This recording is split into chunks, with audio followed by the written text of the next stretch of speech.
G'day, here's a piece of Boulder Opal from central Queensland in reels and millimetres. Material's been wetted.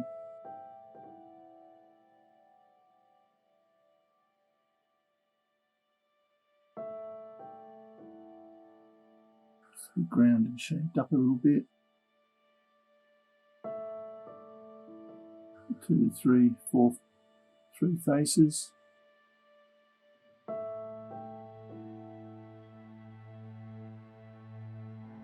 So let's get the most fire. Maybe cut it through here, get one stone there and another stone there. It is rounded, as you can see there. So cut it off through there, unless you want to make a different shaped ring or something.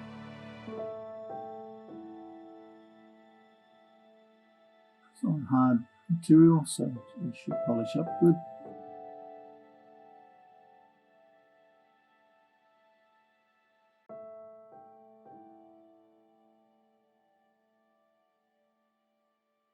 Anyway, hope you've enjoyed. Cheers.